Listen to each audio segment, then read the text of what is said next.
নিত্য অভিনয়ী পরিতোষ মাহাতো।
আবার বেরিয়েছে, খরগোশটি আবার বেরিয়েছে।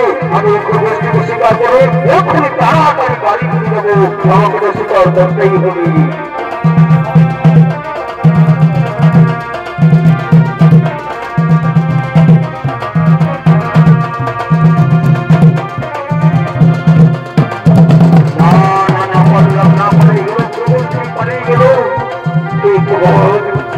আমি এখন কি করি উপায়?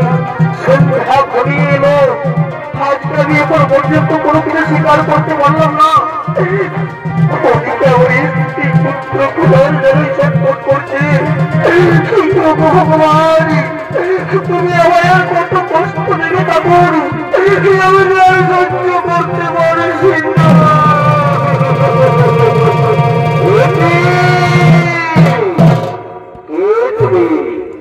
আজকে সেই চতুর্দশীর দিনে এইভাবে কাঁদতে কাঁদতে আমার মস্তকের উপর চোখের জল ফেলেছ। কে তুমি? ক্ষমা করবেন প্রভু, আমি হতভাগ্য সুসর্বের। আমি স্বীকার করি স্ত্রী পুত্রদের নিয়ে জীবিকা নির্বাহ করি প্রভু। আজকে আমি কোনো কিছু স্বীকার করতে পারিনি প্রভু। পরিবারের স্ত্রী পুত্র ঘোড়ার জায়গায় ছটফট করছি। আমরা সকলেই 7 দিন ধরে অনাথ রয়েছি। তাদের কথা ভাবতে ভাবতে আমার নয়ন থেকে আপনার মস্তকের পরস্ত ধরা পড়েছে প্রভু। এই হতভাগ্য সুসর্বেরকে আপনি শুনবেন। আজকে শিব চতুর্দশীর দিন, আজকে সকল মানুষকে নিরামিষ ভোজন করতে হয়। তাই আজকে তোমার শিকার কিছুতেই হবে না, কালকে তোমার শিকার অবশ্যই হবে। হে প্রভু, আমাকে আশীর্বাদ করুন, কালকে যেন আমার শিকার অবশ্যই হয়, কালকে যেন আমার শিকার অবশ্যই হয়। আমি এখন আসছি প্রভু, আমি এখন আসছি। আশীর্বাদ করবে, কালকে তোমার শিকার অবশ্যই হবে। তুমি এখন এসো।